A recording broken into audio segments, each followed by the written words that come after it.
रिया drugs case में NCB की जांच का दायरा बढ़ा। दीपिका पादुकोण की मैनेजर करिश्मा प्रकाश को पूछताछ का नोटिस भेजा गया। सारा अली खान, रकुलप्रीत सिंह, श्रद्धा कपूर और फैशन डिजाइनर सिमोन खंबाटा भी ड्रग्स जांच के कटघरे में है। एनसीबी जल्द पूछताछ के लिए समन भेज सकती है। ड्रग्स केस में दीपिका की मैनेजर का नाम सामने आते कंगना रनौत ने दीपिका पादुकोण पर तंज कसा। कंगना ने दीपिका को टैग करके ट्वीट किया, माल है क्या। कंगना रनौत ने ट्वीट में लिखा, तथाकथित हाई सोसाइटी के बड़े स्टार के बच्चे जो क्लासी होने का दावा करते हैं और अच्छी परवरिश पाते हैं, अपने मैनेजर से पूछते हैं माल है क्या। दीपिका पादुकोण की मैनेजर का नाम सामने आने के बाद एनसीबी का एक्शन। क्वान कंपनी के सीईओ को भी भेजा समन। ड्रग्स केस में जया साहा और श्रुति मोदी से भी सवाल जवाब। एनसीबी ने पूछताछ के लिए बुलाया है।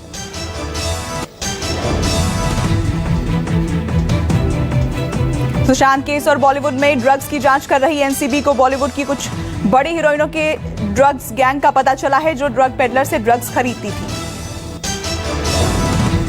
एनसीबी के हाथ सभी के ड्रग्स चैट लगे हैं, जिनमें हीरोइन ड्रग्स की बात कर रही हैं। इन हीरोइन का नाम अंग्रेजी के पहले अक्षर डी, के, जे और एस से शुरू होता है।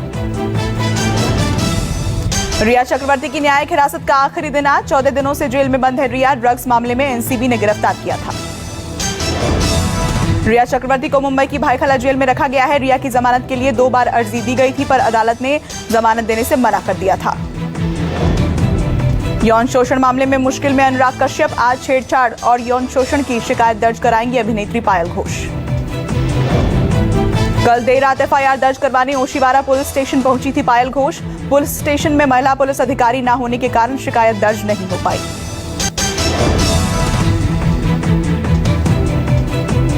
भारत चीन के बीच छठे दौर की बातचीत 14 घंटे चली। पहली बार भारतीय विदेश मंत्रालय के संयुक्त सचिव रहे मौजूद। भारत ने पूर्वी लद्दाख में टकराव वाले स्थानों से चीनी सैनिकों को जल्द हटाए जाने पर जोर दिया है। ये बातचीत 5 सूत्रीय द्विपक्षीय समझौते के तहत हुई। हाल ही में एलओसी की बैठक में भारत और चीन के विदेश मंत्रियों की बैठक हुई थी, जिसमें एलएसी पर तनाव खत्म करने को लेकर 5 सूत्रीय समझौता हुआ था।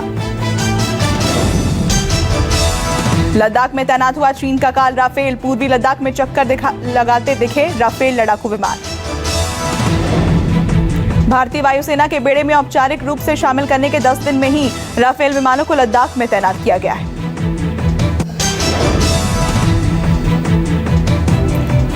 संसद में हंगामे को लेकर जबरदस्त ड्रामा। कल से ही धरना दे रहे सांसदों के लिए चाय लेकर पहुंचे उपसभापति हरिवंश। चाय लेकर पहुंचे उपसभापति की चाय पीने से सांसदों ने मना किया। इनकार के साथ सांसदों ने कहा, काला कानून वापस ले।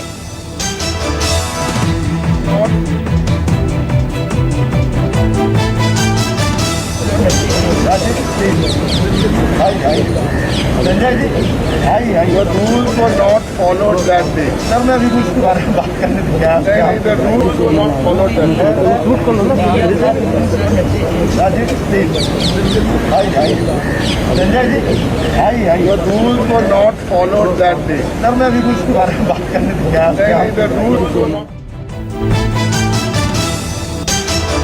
धरने पर बैठे सांसदों को चाय और नाश्ता देकर खुद उपवास पर गए हरिवंश। विपक्ष के सांसदों के व्यवहार के खिलाफ उपसभापति उपवास रखेंगे।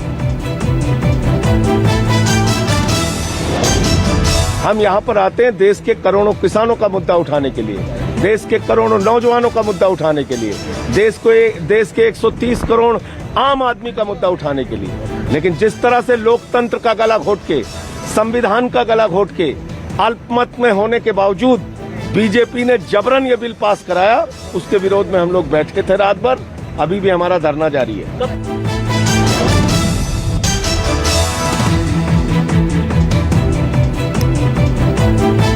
निलंबन के खिलाफ सांसद कल से ही धरने पर बैठे हैं। सांसद रात भर धरने पर बैठकर विरोध के गाने गाते रहे।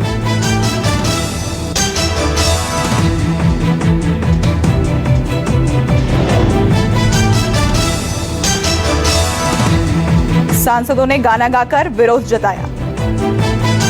जो निकले बिन सोचे परिणाम रे, कायर का नहीं काम। वीरों की यह बात भाई, कायर का नहीं काम रे भैया। कायर का नहीं काम, वीरों की यह बाट भाई, कायर का कितने बेवा। निलंबित सांसदों के लिए उपसभापति के चाय लेकर जाने पर पीएम मोदी ने ट्वीट किया। पीएम ने हरिवंश के व्यवहार की तारीफ की। पीएम मोदी ने ट्वीट करके कहा, ऐसा व्यवहार हरिवंश जी की उदारता दिखा रही है। बिहार की धरती हमेशा से पूरे विश्व को लोकतंत्र का पाठ सिखाती रही है। पीएम मोदी के ट्वीट पर संजय सिंह का पलटवार। संजय सिंह ने कहा, मोदी जी हम अपनी चाय के लिए नहीं लड़ रहे, हम अपने किसानों के निवाले के लिए लड़ रहे हैं जो आपने छीना है। संसद के मॉनसून सत्र का आज 9वां दिन है। राज्यसभा में आज विपक्षी दलों के 8 सांसदों के निलंबन का मुद्दा उठा। विपक्ष ने सभापति के फैसले का विरोध किया। सांसदों के हंगामे पर गुलाम नबी आजाद बोले, कहा, कई बार तो ऐसे झगड़ते हैं जैसे बॉर्डर पर लड़ रहे हों, कोई माइक तोड़े, मेज पर चढ़े, ऐसी घटना नहीं होनी चाहिए। तो सरकार बनी सर, ये टाइम ही एक हमारी, ये टाइम की कमी ही हमारे सोतन बन गई इस सदन में, इसी में सब झगड़े हो गए। अकाली दल ने राष्ट्रपति से की मुलाकात। विपक्ष भी लामबंद। कृषि विधेयकों पर हस्ताक्षर नहीं करने की लगाई गुहार। राष्ट्रपति कोविंद के साथ अकाली दल के 3 सदस्यीय प्रतिनिधिमंडल ने मुलाकात कर बिल को सिलेक्ट कमेटी को भेजने की मांग की। 2 करोड़ किसानों के हस्ताक्षर इकट्ठे करेगी कांग्रेस पार्टी। 2 अक्टूबर को राष्ट्रपति को सौंपेगी। हरियाणा के उप मुख्यमंत्री दुष्यंत चौटाला ने कहा, हरियाणा में 1 अक्टूबर से शुरू होगी फसलों की खरीद।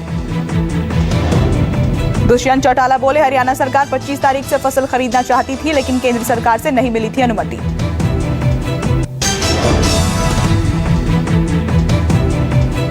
एमपी में किसानों के साथ मजाक। प्रधानमंत्री फसल बीमा के नाम पर महज 3 रुपए खाते में डाले। बीमा के नाम पर आए 3 रुपए को किसान प्रधानमंत्री और मुख्यमंत्री को चुनावी खर्चे में इस्तेमाल करने के लिए भेज रहे हैं वापस। बिहार विधानसभा चुनाव में आरजेडी का समर्थन करेगी समाजवादी पार्टी, किसी गठबंधन में नहीं होगी शामिल। मराठा आरक्षण पर रोक हटाने की मांग को लेकर सुप्रीम कोर्ट में महाराष्ट्र सरकार ने याचिका दाखिल की। सुप्रीम कोर्ट ने लगा दिया था स्टे।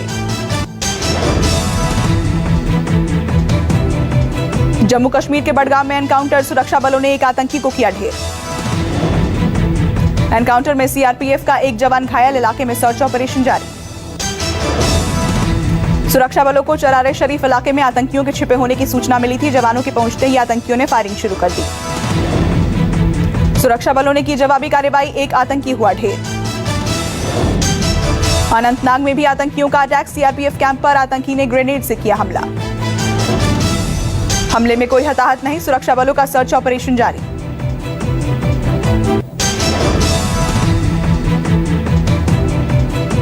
असम के डिब्रूगढ़ में घर में लगी भीषण आग। कड़ी मशक्कत के बाद आग पर पाया गया काबू। छत्तीसगढ़ के बीजापुर में बड़ा हादसा टला। उफनती नदी पार करने के दौरान जवानों से भरी बस बही, कोई हताहत नहीं। एंटी नक्सल ऑपरेशन से लौट रहे थे जवान, सभी सुरक्षित बचाए गए। पंजाब के पायल एरिया में लोक इंसाफ पार्टी के कार्यकर्ताओं और पुलिस के बीच जमकर मारपीट। पुलिस ने मामला दर्ज कर जांच शुरू की। पायल एरिया के सरपंच के रिश्वत लिए जाने का बताया जा रहा है मामला। पुलिस स्टेशन के अंदर चले लात घूसे।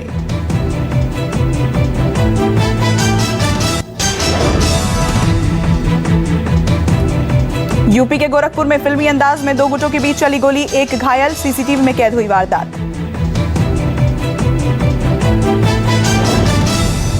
गोलीकांड से इलाके में फैली सनसनी। सीसीटीवी के आधार पर मामले की जांच में जुटी पुलिस। लखनऊ में नौकरी लगवाने के नाम पर लिए लाखों पैसे, वापस न करने पर किया अगवा। पुलिस ने 3 लोगों को किया गिरफ्तार। पकड़े गए लोगों के पास से स्विफ्ट कार, 1 लाइसेंसी पिस्टल, 4 मोबाइल और नकदी बरामद।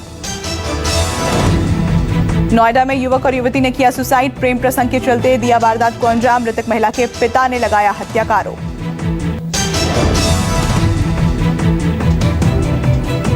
कोरोना पर अच्छी खबर। कोरोना को मात देने में दुनिया में सबसे आगे भारत। 80% हुआ रिकवरी रेट। 24 घंटे में अब तक के सबसे अधिक 1 लाख मरीज ठीक हुए। संक्रमित होने वाले लोगों का आंकड़ा घटा। पिछले एक दिन में 75,000 नए संक्रमित सामने आए। लगातार 20वें दिन 1000 से ज्यादा मौत। 24 घंटे में 1053 लोगों की मौत हुई। स्वास्थ्य मंत्रालय के ताजा आंकड़ों के मुताबिक कुल कोरोना संक्रमितों की संख्या 55,62,000 हो गई है। अब तक 88,935 लोगों की मौत हुई। एक्टिव मरीजों की संख्या घटकर 9,75,000 हो गई है। 44,97,000 लोग ठीक हो चुके हैं। आईसीएमआर के मुताबिक 21 सितंबर तक कोरोना वायरस के कुल 6,53,00,000 सैंपल टेस्ट किए जा चुके हैं। 9 लाख से ज्यादा की टेस्टिंग कल की गई। दिल्ली में पिछले 24 घंटे में 2,548 नए मामले सामने आए। 32 लोगों की मौत हुई। 3,600 ठीक होकर घर लौटे। दिल्ली में 30,941 एक्टिव केसेस। पिछले एक दिन में करीब 33,733 टेस्ट किए गए। लॉकडाउन और कोरोना काल में उत्तराखंड पुलिस मालामाल हुए। पुलिस की आर्थिक स्थिति हुई मजबूत। जुर्माने से वसूले 15 करोड़। उत्तराखंड में सोशल डिस्टेंसिंग के उल्लंघन, मास्क न पहनने पर, क्वारंटीन का उल्लंघन करने और सोशल मीडिया पर अफवाह फैलाने के लिए जुर्माना वसूला गया। राजस्थान में कोरोना संक्रमण पर काबू पाने के लिए सरकार ने जयपुर में राज्य स्तरीय वॉर रूम शुरू किया है। राज्य स्तरीय वॉर रूम 30 मिनट में मरीजों के इलाज की सुविधा देगा।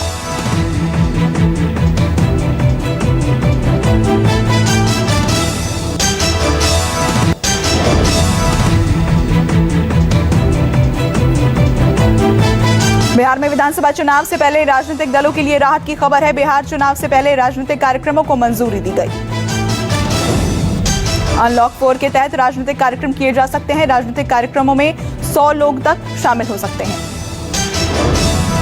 पुणे के अस्पताल में कोरोना वैक्सीन के ह्यूमन ट्रायल का तीसरा फेज शुरू हुआ। 150 वॉलंटियर्स को शॉर्टलिस्ट किया गया।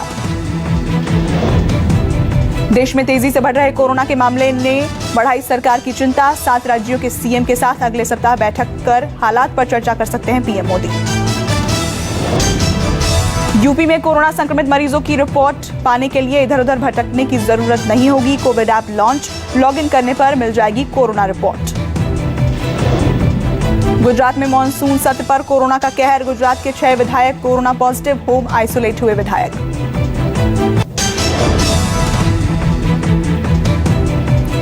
एमपी के इंदौर में सामने आई शर्मनाक तस्वीर। कोरोना मरीज के शव को चूहों ने खाया। मामला सामने आने के बाद परिवार ने किया हंगामा। इंदौर के अस्पताल में कोरोना संक्रमित बुजुर्ग के शव को चूहों के कुतरने के मामले में पूर्व सीएम कमलनाथ ने सीएम शिवराज पर साधा निशाना। कमलनाथ ने ट्वीट कर लिखा, शिवराज के सपनों के शहर इंदौर में न जीवित सुरक्षित हैं न ही शव। 500 जवान और 100 गाड़ियों के साथ जयपुर पुलिस का कोरोना जागरूकता को लेकर फ्लैग मार्च। लोगों से मास्क पहनने के साथ साथ सोशल डिस्टेंसिंग बनाए रखने, धारा 144 का पालन करने का दिया संदेश।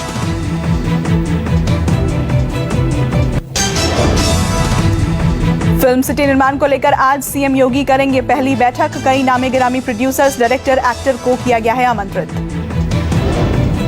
घर बैठे होम डिलीवरी करा सकेंगे जम्मू माता वैष्णो देवी के पूजा का प्रसाद। जम्मू कश्मीर के उपराज्यपाल ने श्राइन बोर्ड की मीटिंग में लिया फैसला। माता वैष्णो देवी की पूजा और प्रसाद की ऑनलाइन बुकिंग होगी। 72 घंटे में घर पहुंचेगा प्रसाद। मुंबई के ईस्टर्न हाईवे पर 8 फीट लंबा सांप मिलने से हड़कंप। सांप के रेस्क्यू के बाद लोगों ने ली राहत की सांस। लगातार बारिश से कर्नाटक के उडुपी में एक रेजिडेंशियल कॉम्प्लेक्स की दीवार गिरी। लोगों में डर का माहौल।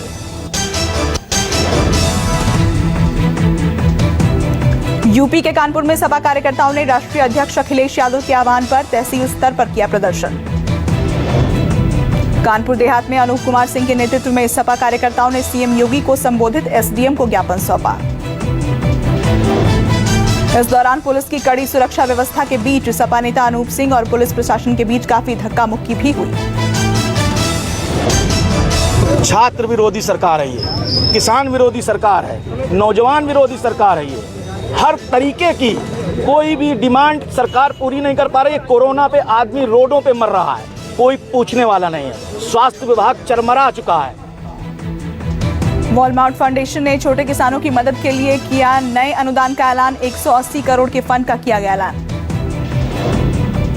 रेल कर्मचारियों को 30 सितंबर तक मौका। रेल मंत्रालय की ओर से जारी किए गए निर्देश। रेल कर्मचारी उठा सकते हैं पुरानी पेंशन स्कीम का लाभ। पेटीएम और गूगल के बीच छिड़ी जंग के बीच पेटीएम का आरोप, जिसे गूगल कह रहा सट्टेबाजी, खुद भी वही काम कर रहा है। विदेशी निवेशकों के लिए भारत का आकर्षण बरकरार। सितंबर में अब तक 3,944 करोड़ रुपए का शुद्ध निवेश। सेंसेक्स की शीर्ष 10 में से 7 कंपनियों का बाजार पूंजीकरण 59,260 करोड़ रुपए का हुआ घाटा। 2,000 रुपए के नोट की छपाई बंद करने पर अभी तक फैसला नहीं, सरकार ने संसद में दी जानकारी।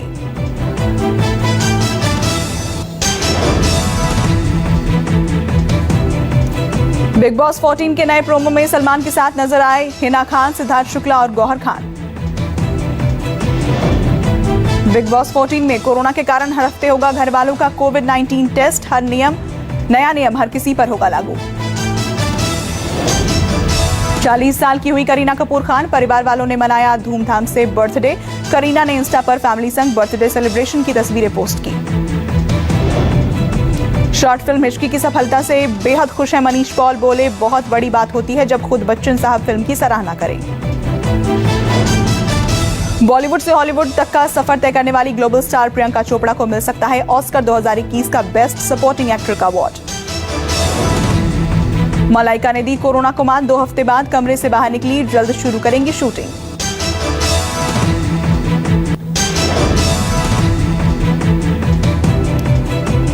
दक्षिण फिलीपींस और पापुआ न्यू गिनी में भूकंप के जोरदार झटके, रिक्टर पैमाने पर भूकंप की तीव्रता 6.1 मापी गई।